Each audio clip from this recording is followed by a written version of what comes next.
Okay, so I want to talk about this because ESPN writer Brittany Danielle apparently is kind of trying to push this narrative that the only reason why Angel Reese cannot win Rookie of the Year is because of the media bias against Caitlin Clark.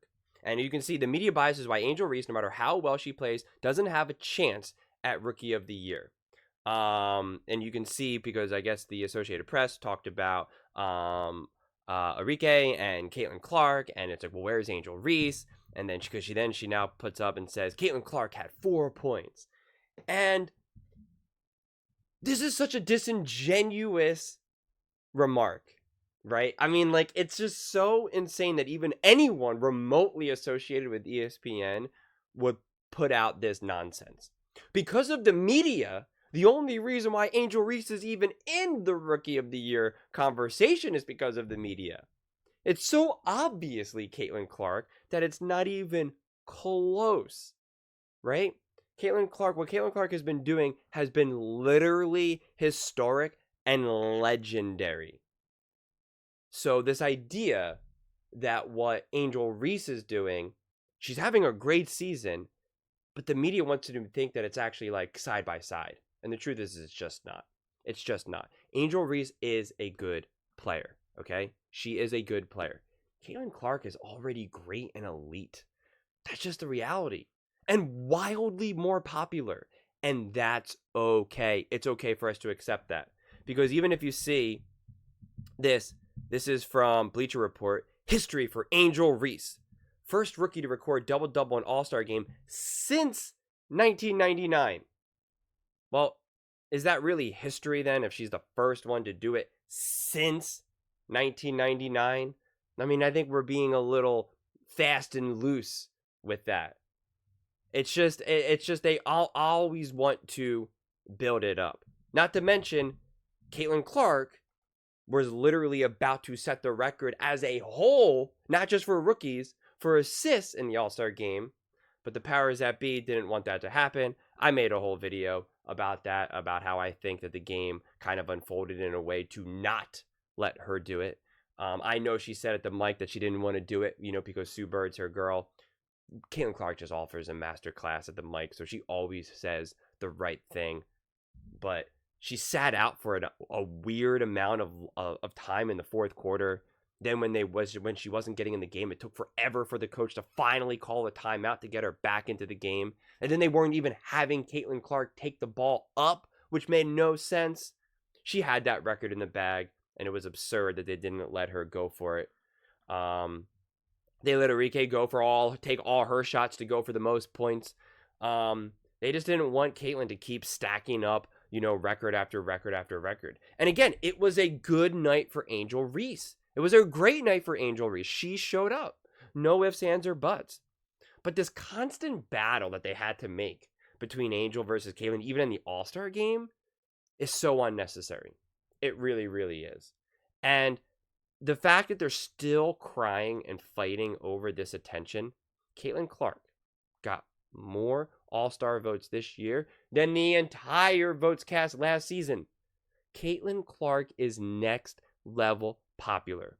Stop fighting her popularity. Stop trying to make these other people popular, okay? It will happen organically. Ogunbowale put up, 34 points, I think it was, had an amazing night. Because of Caitlin Clark, people now actually watch that. They actually watched her. They actually know who she is. Before Caitlin Clark, nobody knew who Ogunbowale was. I shouldn't say nobody, but the vast majority. Because of Caitlin Clark's popularity, now people have become Ogunbowale fans. That's the beauty of Caitlin Clark. That's what happens when a wildly popular player brings eyes to the screen. It's what Steph Curry does for other players. It's what LeBron does for other players. It's what Kobe, Shaq, it's what all the great players do. They bring eyes to the screen, popularity, and then people become fans of other players, of other athletes, of other teams. But you can't force it. A fan can't be a huge fan of Steph Curry, and then as soon as they become a Steph Curry fan and they watch a game, they don't want to have another player shoved down their face. They have to just watch it happen organically. They want to keep cheering for Steph and cheering for Steph and cheering for Steph. And then until one day they watch Steph play, say, a KD, and they go, who's that? Oh, that's Kevin Durant. He's really good too. Oh, wow, his game's awesome. And then you become a fan of Kevin Durant. And then you become a fan of, Joel Embiid. Then you become a fan of Anthony Edwards. It's just how it happens. It's very organic and natural. But that's where the WNBA went terribly wrong. They tried to force these other players to say, stop being a fan of just Caitlin Clark. You need to be a fan of all these other women. It's like, well, show me reasons why I should be. Stop trying to tell me. Stop trying to force me to be fans of these women rather than let the women earn my fandom. Everything is earned in sports. That's the beautiful thing about sports. Everything is 100% earned. The best play, the most popular, get the eyeballs and get the money and get the fame. It's just the way it goes. There is no equality in sports. If there was, I'd be in the WNBA right now. I'd be in the NBA right now. Equality, man, come on. Equal opportunity. Let me start a game for the Lakers. But it's not how it works, thankfully. So this whole idea that the media bias is why Angel Reese, no matter how well she plays, doesn't have a chance. Come on, man. Can we stop with this nonsense already? It's those dumb narratives are why people can't appreciate Caitlin Clark for who she is and why the WNBA will be continued to be held back because of nonsense like this.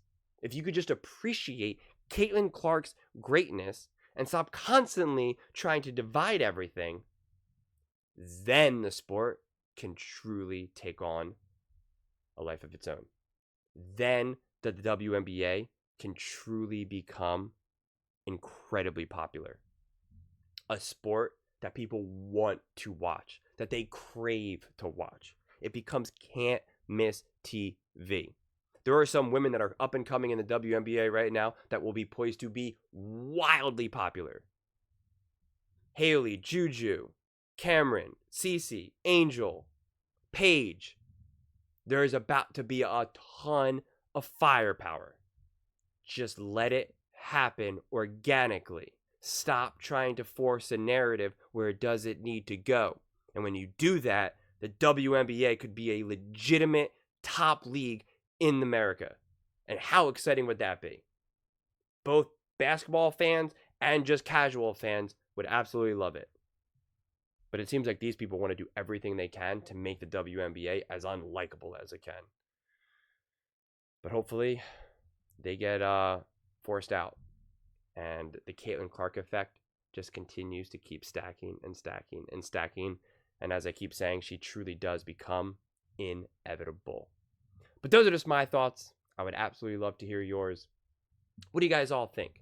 Do you think that the media is out to get Angel Reese, and that's why Caitlin Clark doesn't, that Caitlin Clark is elevated and Angel Reese isn't? Let me know in the comments below. I read every single comment, so whether you agree with me or disagree with me.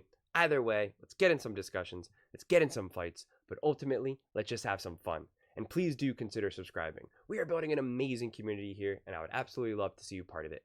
I want to build something that we all genuinely feel connected to, something that we're really excited to be part of, and I think we're well on our way to doing it. And please don't forget to give this video a thumbs up, as it really does help with the visibility and the algorithm. Thank you so much, and see you next time.